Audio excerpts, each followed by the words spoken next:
I know these are Eagles fans, plus one of the worst friends on earth, but metaphorically, the guy jumping is the New Orleans Saints heading into the playoffs, and that table is their victory, and that table kicker is the officials. Suck it, Collinsworth. My slide-in's better. Welcome to That's Good Sports. I'm Brandon. If Fox doesn't give Cooper Manning his own sitcom, I may lose faith in my god, television, Perna. I know a thing or two about being cursed, and the Saints are cursed. Oh my God, this looks like my college roommates. I'm not driving tonight. There's 2 babies inside there. Hope they're not mine. Cooper Manning's comedic timing is perfect, but he didn't even come close to uncursing the Saints. My question is, who is more numb? Saints fans losing another playoff game with bad officiating, or Eagles fans seeing their team go down with another Carson Wentz injury, also on a play not flagged? Now, I do offer my sincerest apologies. Last night, in my late night editing, I forgot to include Booger McFarland's audio with his on-screen dick. A mistake I am considering firing or at least suspending myself for. These 2 guys are coming. They're both going to come inside. American football. It's the only place on earth where guys can shower together, slap each other's asses, cocks hunt, and even come together and still be considered totally hetero. Also, do not Google booger dick and expect this to be the first thing you see. Just don't do it. NFC Wild Card recapping. That's what we're doing today. That's good sports.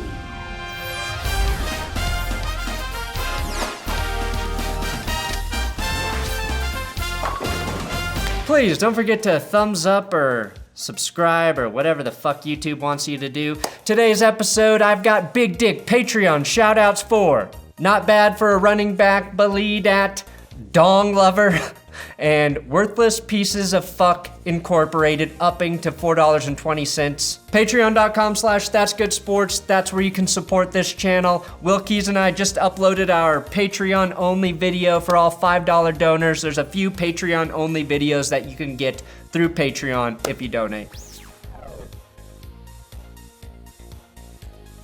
Now we do have some breaking news. Jason Garrett is now officially totally 100% fired in Dallas. Like a crazy girlfriend who refuses to admit it's over, he eventually had to leave the Cowboys facility, probably to restock on hand lotion from the incessant clapping, and Jerry Jones was finally able to lock him out. If only Jason was as hard to beat on the field as he was to fire, the Cowboys may have succeeded with him. And we do have the divisional playoff lineup set. Saturday, it's the Vikings at the 49ers in the Mike Shanahan coaching tree versus the Mike Shanahan family tree.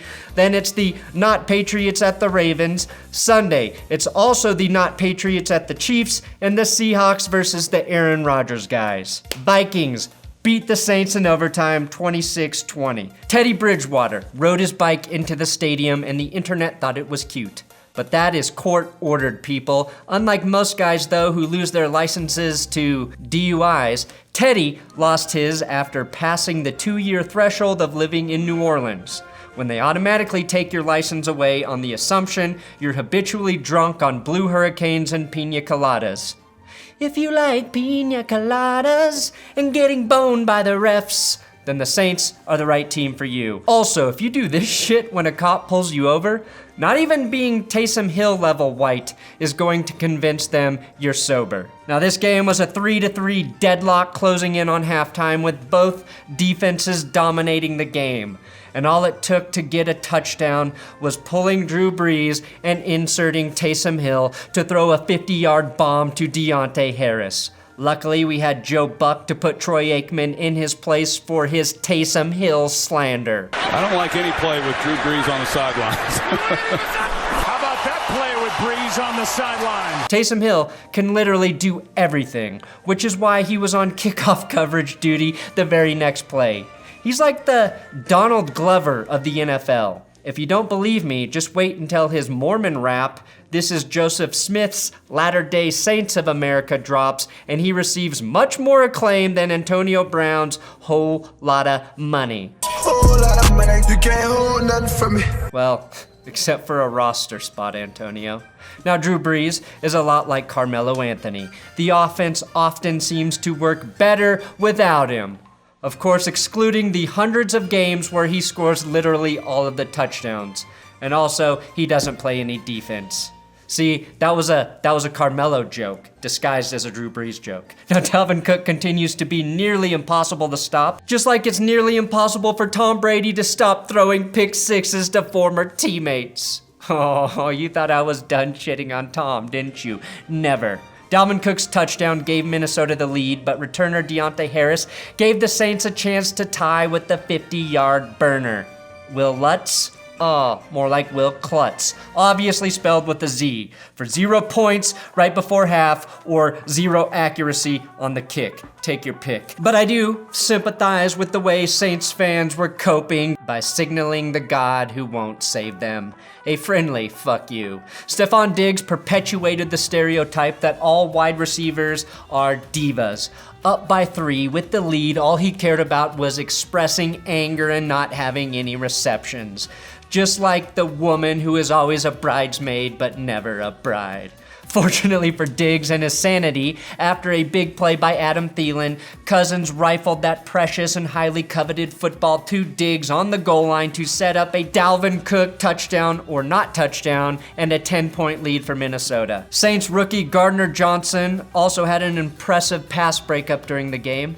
Don't make a penis Gardner joke. Don't make a penis Gardner joke. Having a Gardner Johnson is better than having a mechanic vagina. Fuck! Drew Brees broke the all-time touchdown record this season. Michael Thomas caught 149 passes, yet the only man the Vikings couldn't stop was Taysom Hill. He was the wild they could not tame, either on the ground or through the air. The only thing to foil Hill was Drew Brees fumbling. Sean Payton got a little too cute here and tried to run one of those gimmicky passes with his Hall of Fame quarterback instead of any standard Taysom Hill success play. I don't know what you were thinking, Sean.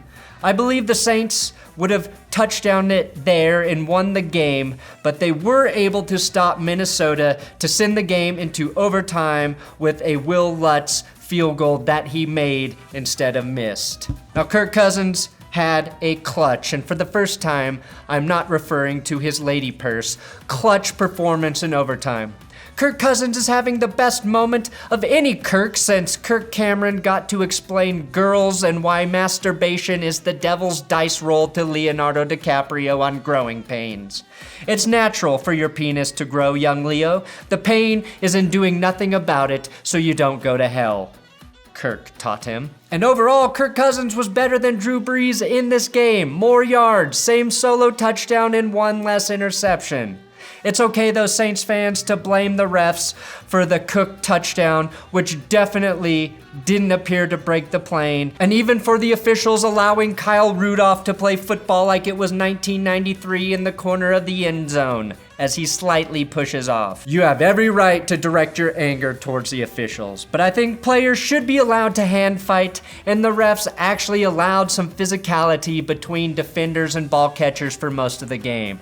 The bigger issue in NOLA is that the Saints' name is rooted in Catholicism, and they will never get to the Super Bowl when their best player supports another religion. To make up for that conflict, maybe the Saints should consider moving Taysom Hill to safety. The position God doesn't care about, which is why they are so hard to get into the Hall of Fame. Now, I know for a fact the football gods are non-denominational. Kirk Cousins is a Christian, and he was awarded with a Hadouken-like superpower for one play. The Saints had 2 defensive touchdowns called back because Dalvin Cook's knee was down, and Minnesota was brilliant enough to false start before Cousins could fumble. Taysom Hill had a career game, and yet Santa's bastard son Rudolph was awarded the game-winning score. The Seahawks beat the Eagles 17-9. Usually when I'm talking about bird-on-bird action, it's because I just finished watching a David Attenborough snuff documentary on birds. Today, that all-bird snuff film was Eagles on Seahawks, broadcast by NBC. A painfully boring first half in terms of points being scored, but wildly interesting as Carson Wentz was ruled out with a head injury after going to the locker room in the first quarter. Poor Carson Wentz was just not meant to play football in the postseason, was he? I think everybody was surprised though when Jadeveon Clowney wasn't flagged for the hit that took Wentz out of the game. It looks like he targeted Wentz's head and landed on him with his body weight and injured him. And usually a ref only needs to sniff out one of those three things to throw a roughing flag. Just ask Clay Matthews or Derek Barnett, penalized later on third down in the red zone for this hit on Russell Wilson, where Barnett does everything he can in his power to wrap up Wilson and make sure he doesn't hurt him, which is the point of the rule, to not injure quarterbacks. But as we know, all officiating is fucking bullshit. The QB protection rule sucks, but we can't change it. So at the very least, as fans, we deserve consistency, which we've seen none of going on forever now. All time of officiating, no consistency. So maybe we should just accept that the officials are going to sodomize our team at least once a game. Like we accept the fact that Tom Brady is better at throwing pick sixes than touchdowns. Not gonna stop. I'm not gonna stop. The Wilson hit, though, did set up an impressive touchdown run from Marshawn Lynch. Basically the only thing he did all game. Lynch scored like last week as well, but this was not a very productive game for Lynch, who averaged just 1.2 yards per carry. That Wentz injury though meant Josh McCown, along with Robert Turbin and Marshawn Lynch, would become the trio of players in this game to have to turn in their keys at the assisted living retirement facility to help a pro football team in the playoffs.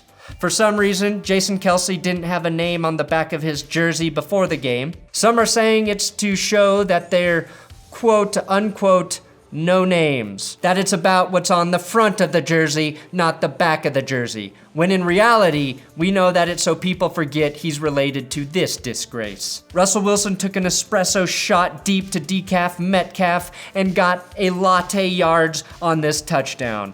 That's why Russell Wilson gets the big Starbucks. Also, he finished with 325 passing yards, 1 touchdown, and Seattle's leading rusher with 45 yards. Josh McCown was also clearly hurt in this game, but stayed in because he was the only Eagles quarterback left on the active roster, which Doug Peterson, not believing that one or all of his quarterbacks wouldn't get hurt, officially puts him on the hot seat. The Eagles' emergency quarterback was former University of Houston quarterback Greg Ward, which would have been a problem because he's also their number 1 wide receiver. You can't throw it to yourself. He's no Marcus Mariota. And Doug Peterson finally screwed up a 4th down call, but you have to love the balls to go for it regardless of who is out there playing quarterback. Miles Sanders had a chance on 4th and 4, down 17-9, but the ball was a little behind and he didn't haul it in. But the Eagles defense held, which set up for one last Josh McCown drive. The 40-year-old quarterback we were all waiting to see this weekend. And it actually seemed like the Eagles were ready to go in for the tie after a long pass interference call. But Josh McCown just couldn't get rid of the ball on 4th and 7, and his dad preservation instincts took control as he hit the ground for the 7th sack of the game.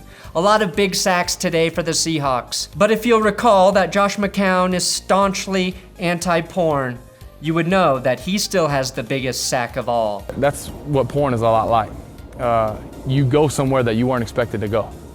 And you end up with that feeling of where am I? You know, and I can tell you countless times that I've sat at my computer looking at something, going through websites before and sitting there going, wait, where am I? Who is this guy? It's all on the quarterback to beat it and get it off. Doing it with so many guys. These 2 guys are coming. They're both going to come inside. If you're not careful, you'll end up being somewhere where you don't want to be.